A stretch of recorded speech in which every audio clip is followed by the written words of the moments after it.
স্বাগত দীপ্ত সংবাদের সঙ্গে আছি আমি আনোয়ার হোসেন।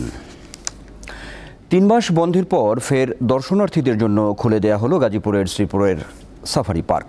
এর আগে গত 5 আগস্ট ছাত্র জনতার অভ্যুত্থানের সময় ভাঙচুর লুটপাটের পর থেকে জীববৈচিত্র্য সমৃদ্ধ পার্কটি বন্ধ ছিল। এছাড়া বঙ্গবন্ধু শেখ মুজিব সাফারি পার্কের নামেও শিগগিরই পরিবর্তন আসতে পারে। এরই মধ্যে নাম পরিবর্তনের প্রস্তাব সহ একটি আবেদন বন বিভাগে পাঠিয়েছে পার্ক কর্তৃপক্ষ।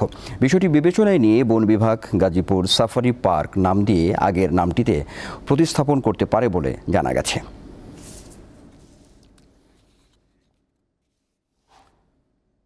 সাফারি পার্কে অবস্থান করছেন সহকর্মী জাহাঙ্গীর আলম।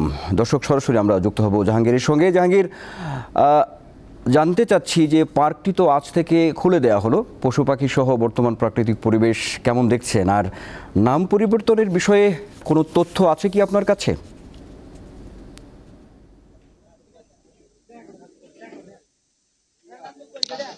জি আনোয়ার, আজ সকাল থেকেই কিন্তু Gazipur safari park, Bangabandhu safari park যেটি ছিল, সাফারি পার্ক গাজীপুর নামে আসলে আজ থেকে আমরা সকালে যে দর্শনার্থী এসেছে তাদের টিকিটে দেখতে পেলাম যে সাফারি পার্ক গাজীপুর নামে নতুন যাত্রা শুরু করলো। এর আগে 5ই আগস্ট আসলে ব্যাপক ভাঙচুর চালানো হয় এবং এখান থেকে সাইনবোর্ড খুলে ফেলে দুর্বৃত্তরা, এবং এরপর থেকেই গত 3 মাস কিন্তু সাফারি পার্ক বন্ধ ছিল। আজই প্রথম সাফারি পার্ক সকালে খুলে দেওয়া হয়। খুলে দেওয়ার পরই কিন্তু টিকিট কাউন্টার এবং বিভিন্ন স্থানে বন বিভাগের লোকজন দায়িত্ব পালন করছে। কিন্তু এখন পর্যন্ত আগে যে ইজারা ছিল সেই ইজারা লোকজনকে আমরা পাইনি, তবে বন কর্মকর্তারা তাদের চালাচ্ছে। আমরা পিছনে কিন্তু দর্শনার্থী দেখতে পাচ্ছি, যদিও দর্শনার্থী আজকে প্রথম দিন থাকার কারণে কম রয়েছে। আমরা এখানে স্থানীয় বিএনপি নেতাকর্মীদের দেখেছি এবং আমাদের বন কর্মকর্তা, এখানকার যে দায়িত্বপ্রাপ্ত কর্মকর্তা রয়েছে সহকারী বন সংরক্ষক রফিকুল ইসলাম, তার সাথে আমাদের কথা হয়েছে। তিনি জানিয়েছেন যে ঊর্ধ্বতন কর্তৃপক্ষের নির্দেশেই পার্কটি বন্ধ করে দেওয়া হয়। আসলে অনেকটা জটিলতার কারণে দিন সাফারি পার্কের নাম নিয়ে আসলে অনেকটা জটিলতার কারণে দিন ভাঙচুর করা হয় এবং হামলা চালানো হয়। সে কারণে আসলে আপাতত সাফারি পার্ক গাজীপুর নামেই বন বিভাগের পরিচালনা ইজারার বিষয়ে প্রস্তুতি চলছে এবং নাম পরিবর্তনের বিষয়ে প্রস্তাবনা দেওয়া হয়েছে। নাম আসলে পাশ হলে কোন নামে পরিবর্তিত নামটি নির্ধারণ করা হলে কর্তৃপক্ষের পরবর্তী সময়ে জানিয়ে দেওয়া হবে। এবং আজ কিন্তু সকাল থেকে পরিবর্তন আমরা রয়েছে। জীববৈচিত্র্য বলতে জীববৈচিত্র্যের কোনো পরিবর্তন আমরা দেখিনি। আসলে প্রাকৃতিক সৌন্দর্য মণ্ডিত গাজীপুরের বেশ বড় আকারে যে পার্কটি রয়েছে, সুন্দর প্রাকৃতিক পরিবেশে মানুষ এসে অনেকটা মুগ্ধ পরিবেশেই তাদের অনুভূতি প্রকাশ করতে পারে। আমরা দু একজন দর্শনার্থীর সাথে কথা বলেছি, দীর্ঘদিন বন্ধ থাকার পর তারা আসলে আসছেন, ভিতরে ঘুরে দেখবেন এবং পরবর্তী সময়ে আমরা এ বিষয়ে আরো বিস্তারিত জানাতে পারবো। আনোয়ার, ধন্যবাদ আপনাকে। গাজীপুরের সাফারি পার্ক থেকে সরাসরি যুক্ত ছিলেন সহকর্মী জাহাঙ্গীর আলম। এবার পরের প্রসঙ্গ। 2007 সালের 15 নভেম্বরের প্রলয়ঙ্করী ঘূর্ণিঝড় সিডরের তাণ্ডবের গভীর ক্ষত এখনও রয়েছে। প্রাণহানি ও সহায় সম্পদের ক্ষয়ক্ষতির পাশাপাশি বিধ্বস্ত হয় বরগুনার 484 কিলোমিটার বাঁধ। সেখানে এখনও টেকসই ও স্থায়ী বেড়িবাঁধ নির্মিত হয়নি। ওরে আমি এই জ্যাকেটের ভিতরে রাখিয়া ওই জ্যাকেটের ভিতরে ঘুম করছে, আর আমি তো ওই গাছ ধরে বয়ে গেছি। কেমন স্রোতে চাপ দিয়েছে আর ছুটিয়া মানে ছিন্ন বিচ্ছিন্ন করে ফেলেছে। পরে আমার হাতটা যদি কাটতে গেলে, পাউডার কাটতে গেলে ওই টিন তো বিভিন্ন দিকে টিন, ঘর বাড়ির কত মালামাল, কত সাপ গেছে, কত কিছু গেছে। সিডরের 17 বছর পার হয়ে গেলেও স্ত্রী আখি ও 3 বছরের শিশু তানজিলকে হারানোর কষ্ট বয়ে বেড়াচ্ছেন বরগুনা জেলার সালমান।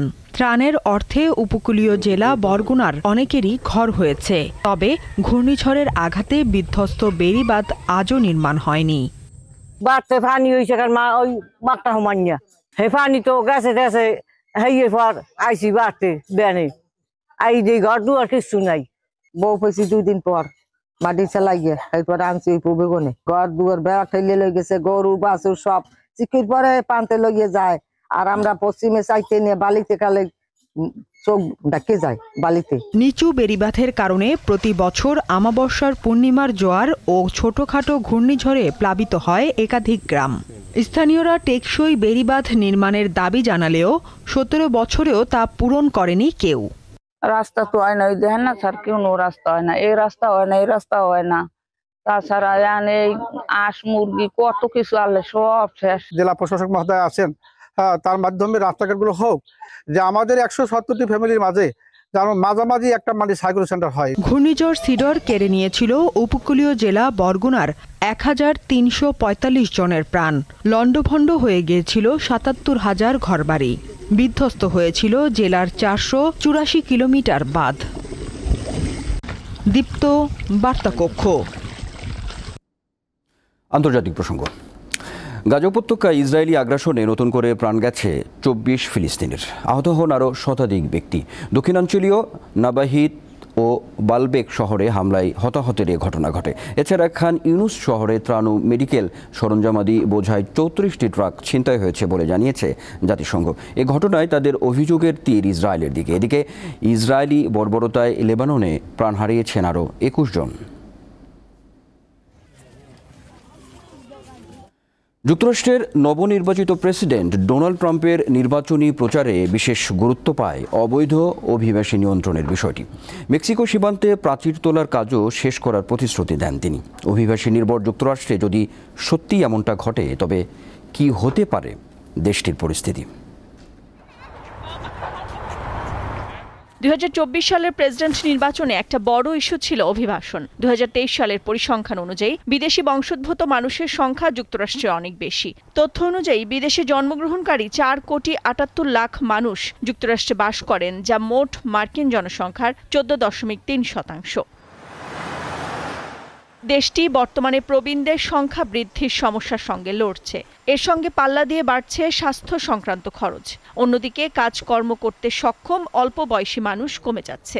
কংগ্রেশনাল বাজেট অফিস বলছে 2040 সালে মৃত্যুর সংখ্যা জন্মকে ছাপিয়ে যাবে। তাই অর্থনীতিবিদ ও অভিবাসনপন্থী গোষ্ঠীর দাবি, অর্থ ব্যবস্থার কথা মাথায় রেখে অভিবাসন দরকার। বোস্টন বিশ্ববিদ্যালয়ের অর্থনীতি বিভাগের সহযোগী অধ্যাপক তারিক হাসানের মতে, অভিবাসীদের অনুপস্থিতির বড় প্রভাব পড়বে মার্কিন অর্থনীতিতে। নিজ গবেষণার তথ্যের ভিত্তিতে বলেন, অভিবাসন উদ্ভাবনী শক্তিতে ইন্ধন যোগায় ও উৎপাদনশীলতা বাড়ায়। যুক্তরাষ্ট্রের সিভিল সেক্টরে কর্মরত 3,10,00,000 মানুষের মধ্যে প্রায় 19% অভিবাসী। দেশটির কর সংস্থার তথ্য অনুযায়ী 2022 সালে অভিবাসী পরিবারগুলো মোট করের 6 ভাগের 1 ভাগ দিয়েছেন। Institute of taxation and economic পলিসির এক গবেষণায় দেখা গিয়েছে, 2022 সালে নথিভুক্ত নন এমন অভিবাসীরা ফেডারেল, রাজ্য ও স্থানীয় কর বাবদ প্রায় $10,000 কোটি দিয়েছেন। যুক্তরাষ্ট্রের অভিবাসী বা তাদের সন্তানদের একটা বড় অংশ ব্যবসা ক্ষেত্রে সুনাম অর্জন করছে। রাজস্বের দিক থেকে 500টি বৃহত্তর মার্কিন কোম্পানির বার্ষিক তালিকার প্রায় 45% সংস্থাই অভিবাসী বা তাদের সন্তানদের দ্বারা প্রতিষ্ঠিত। নাদিরা জাহান, দীপ্ত বার্তাকক্ষ।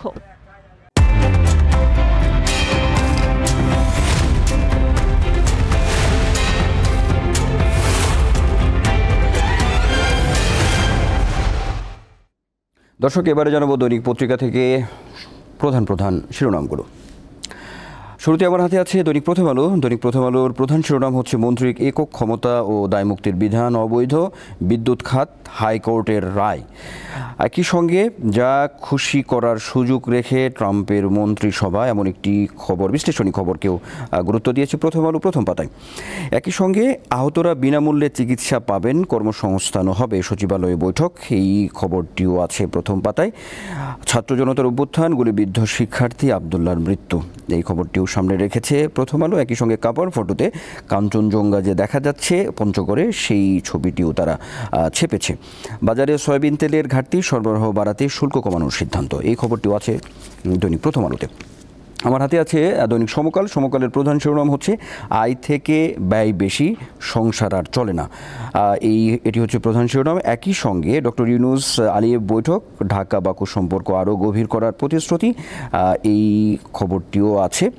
বিনামূল্যে আজীবন চিকিৎসা কর্মসংস্থান করবে সরকার, অর্থাৎ গণঅভ্যুত্থানে আহতদের সঙ্গে 6 উপদেষ্টার যে বৈঠক হয়েছে সেই খবরকেও সামনে রেখেছে দৈনিক সমকাল।